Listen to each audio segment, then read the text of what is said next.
주간 세계 테러 동향 지역별 주간 테러 정보 G맨의 임보희입니다. 먼저 아시아 태평양 소식입니다.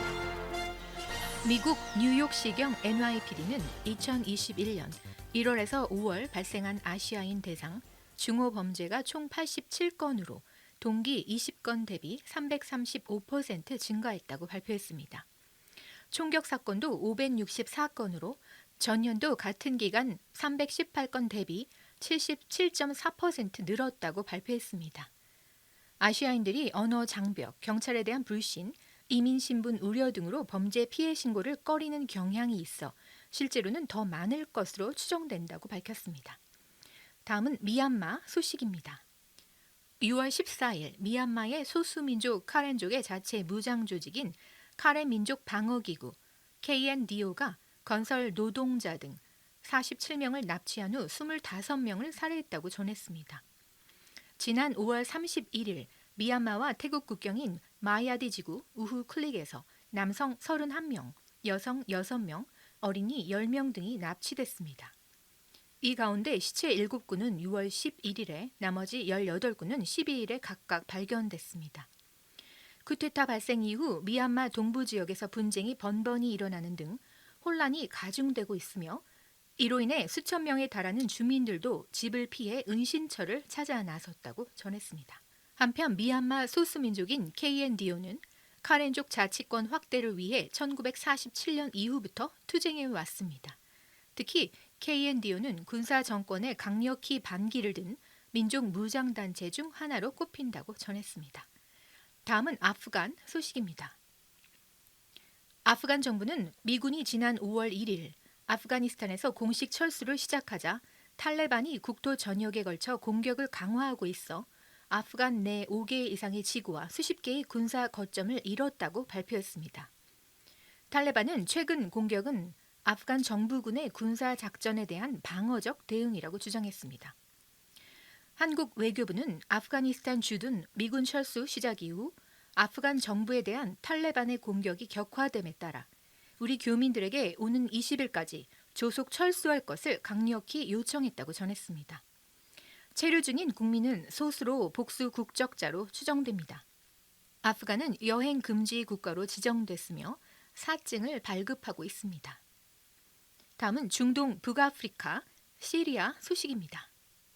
6월 12일 시리아 반군이 장악한 북서부 아프린주의 아시파 병원에서 폭격을 당해 의사 등 병원 직원 4명, 반군 지휘관 어린이 2명 등 최소 18명이 사망했다고 전했습니다.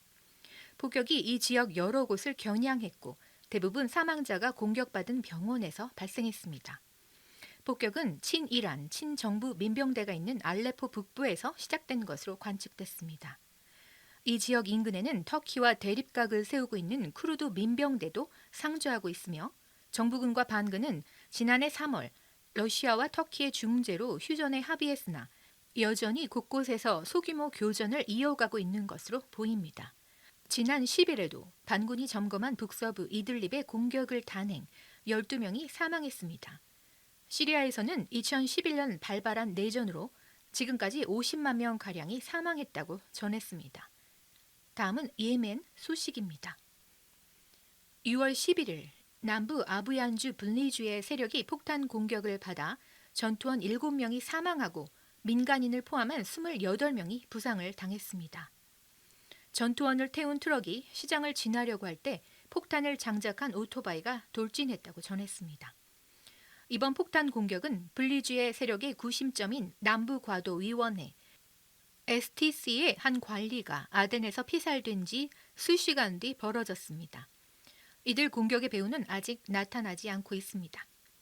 남예멘 출신의 분리주의 세력은 1990년 남북 예멘이 통일된 뒤 북부 출신이 기득권을 독점, 남부가 소외됐다고 주장하면서 권력 분점, 자치권 확보를 꾸준히 요구했다고 전했습니다. STC는 한때 자치 선언을 하기도 했지만 지난해 말 친이란 성향 반군 후티와 싸우는 정부와 통합 내각을 구성했다고 전했습니다. 다음은 팔레스타인 소식입니다. 6월 10일 요르단강 서안 북부의 제닌에서 사복 차림의 이스라엘 특수부대 대원들이 총격전 끝에 팔레스타인군 정보부대 소속 장교 등 3명을 사살했습니다. 지난달 11일간의 무력 충돌 이후 이스라엘과 팔레스타인 간 긴장이 여전한 가운데 이스라엘군이 팔레스타인 영토에서 사살하는 일이 벌어지는 것입니다.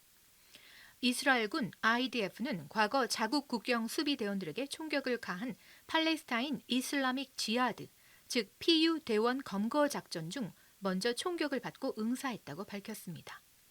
PU는 시리아 다마쿠스에서 본부를 둔 팔레스타인 무장단체로 지난달 이스라엘과 하마스의 무력 충돌 당시 하마스 편에서 참전했습니다.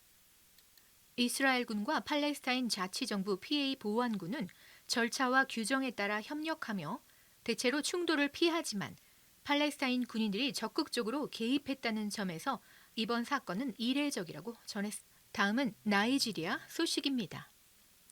6월 10일 잠파라주 주루미 지방정부구역의 카다와 마을에서 오토바이를 탄 괴한들의 공격에 최소 67명이 사망하고 수십 명이 부상당했다고 전했습니다. 아직 그 공격에 대한 책임을 주장하는 단체는 없으며 보안군은 강화된 보안 태세를 유지할 가능성이 높지만 공격은 여전히 발생할 수 있다고 전했습니다. 지역 주민들은 계속되는 불안에 대응하며 시위를 벌일 수 있다고 전했고 시위자들은 정부 청사 근처나 주의 주요 도로를 따라 모일 수 있으며 시위대와 보안 요원 간 충돌이 가능하다고 전했습니다. 무장도적은 취약한 경제 상황 때문에 중부와 북부, 나이지리아에서 가장 중요한 안보 위협 중 하나이며 분쟁은 방목 지역이나 물 등 자원 접근 경쟁에 의해 주도된다고 전했습니다. 그러나 상황을 더욱 복잡하게 만들면서 다양한 공동체들 사이에 보복 공격이 발생하는 것으로 보여집니다. 다음은 코트디부아르 소식입니다. 6월 12일 테헤니에서 서쪽으로 약 25km 떨어진 제페 마을 근처 군용 차량 근처에서 급조 폭발 장치 IED가 폭발했습니다. 이 폭발로 보안 요원 3명이 사망하고 4명이 부상당했습니다. 그러나 아직 공격에 대한 어떤 책임도 주장하는 단체는 나오지 않았습니다. 보안 당국은 앞으로 추가 공격 위험이 있어 이 지역의 보안 순찰을 강화할 것이라고 전했습니다. 북부 코트리부아르에서는 테러 위협이 고조되고 있으며 더 넓은 사헬 지역에서 활동하는 무장 단체들은 갈수록 왕성하게 활동하고 있고 전역에서 공격 목표로 삼을 의도를 보여주고 있다고 전했습니다. 최근 공격이 있기 전 트루보에서 6월 7일 군과 무장 세력 간의 충돌이 보고되었습니다. 군에 대한 공격은 3월 말 카폴로와 테헤니에서 발생했습니다. 다음은 니제르 소식입니다. 6월 10일 아가테즈 지역 아사마카 인근에서 순찰대를 공격하여 의병 1명과 경찰관 3명이 사망했습니다. 보도에 따르면 공격자들은 말리 국경 쪽으로 도주했습니다. 아직 그 공격에 대한 책임을 주장하는 단체는 없지만 체포 작전은 이미 시작됐습니다. 아사마카는 알제리 국경에서 남쪽으로 약 10km, 말리 국경에서 동쪽으로 약 150km 떨어진 곳에 위치하고 있습니다. 무장 도적과 무장 단체들이 차드 호수 지역과 소위 3국경 지역을 중심으로 니제르 남부 전역에서 활발하게 활동하고 있다고 전했습니다. 과거에도 이와 유사한 공격이 일어났으며 계속해서 무장한 도적, 밀수꾼 또는 알카에다와 이슬람 국가와 연계된 이슬람 무장 단체들이 주도하는 공격은 일어날 가능성이 큰 것으로 보입니다. 다음은 아메리카 소식입니다. 6월 14일 캐나다 연방경찰과 검찰은 일가족을 살해한 범죄가 테러에 해당한다고 판단하고 관련 혐의로 추가 기소했다고 전했습니다. 이에 벨트만의 혐의는 4건의 1급 살인과 1건의 살인 미수, 테러 범죄 등입니다. 벨트만은 지난 6일 온타리오주 런던시에서 길을 걷던 무슬림 가족을 트럭으로 고의로 쳤으며 이 사건으로 무슬림 가족 중 할머니로부터 손녀까지 3대 4명이 사망하고 유일한 생존자도 크게 다쳤다고 전했습니다. 수사당국은 벨트만의 행위를 계획된 증오 범죄로 보고 그간 테러 범죄 혐의 적용을 준비해 왔습니다. 트리도 총리도 벨트만의 행위를 사고가 아닌 증오에 기반한 테러라고 규정하고 비난했습니다. 부총리 겸 재무장관은 테러 범죄 혐의가 적용된 데 대해 벨트만의 행위를 테러 행위로 규정하고 이슬람 포비아, 즉 무슬림 혐오적 행위이자 우월주의가 캐나다와 캐나다인에게 끔찍한 위협을 가한 것임을 확인하는 게 중요하다고 전했습니다. 다음은 미국 소식입니다. 6월 12일 전역 곳곳에서는 총격 사건이 벌어져 최소 2명이 사망하고 30명이 넘는 부상자가 발생했다고 전했습니다. 일리노이주 시카고 남부 채템에서 남성 2명이 보도에 서 있던 행인들에게 총을 쏴 29살 여성 1명이 숨지고 9명이 다치는 사건이 있었습니다. 용의자는 범행 후 도주했으며 시카고 경찰은 이들을 추적하고 있습니다. 이날 텍사스주 오스틴에서도 총격 사건이 벌어져 최소 14명이 부상을 당했습니다. 부상자는 모두 병원으로 옮겨져 치료 중이지만 그중 2명은 위중한 상태로 알려졌습니다. 경찰은 용의자 1명을 체포했다고 전했습니다. 전날 조지아주 서베나에서 발생한 총격 사건에서는 1명이 숨지고 7명이 부상을 당했는데 부상자 중에는 2살과 13살 어린이도 포함되어 있다고 전했습니다. 같은 날 텍사스주 달라스에선 4살 여자아이 1명을 포함해 총 5명이 다쳐 병원으로 이송된 사건이 있었습니다.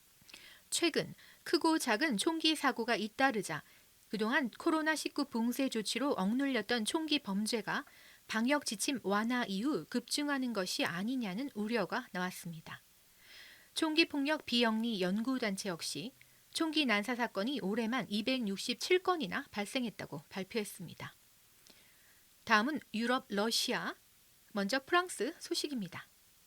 6월 11일 프랑스군이 과거 프랑스 언론인 2명을 납치 후 살해한 혐의를 받는 이슬람 극단주의 무장단체 조직원을 제거했다고 전했습니다. 국방부 장관은 말리 북부에서 수행한 군사 작전으로 RFI 라디오 소속 기자 2명을 살해한 유력 용의자 등 4명을 제거했다고 전했습니다.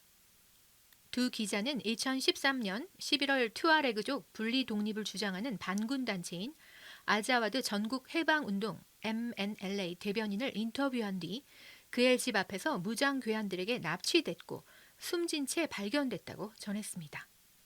알카에다 북아프리카 지부 이슬람 마그레브는 다국 적군이 이슬람교에 저지른 범죄에 대한 보복으로 범행을 저질렀다고 주장하는 성명서를 발표했다고 전했습니다.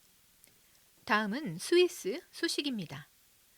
6월 13일 인권 침해 논란이 일었던 스위스의 테러 방지법이 국민투표에서 과반 지지를 얻었습니다. 현지 매체 스위스 인포에 따르면 국민 투표 결과 57%가 이 법에 찬성했다고 전했습니다. 2015년 인접국 프랑스에서 발생한 테러 공격 이후 제정된 이 법은 경찰이 폭력 행위를 고려하고 있다고 생각하는 12세 이상의 모든 사람에 대해 더 강력한 감시를 할 수 있도록 허용하는 방안입니다.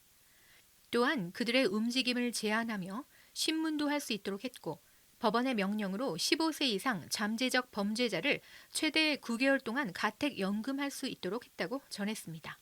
그러나 이 법이 무고한 사람들의 권리를 짓밟을 가능성이 있다며 우려의 목소리를 내왔었다고 또한 전했습니다. 지금까지 주간 세계 테러 동향 G맨의 인보이였습니다. 다음 한 주간도 평안하세요.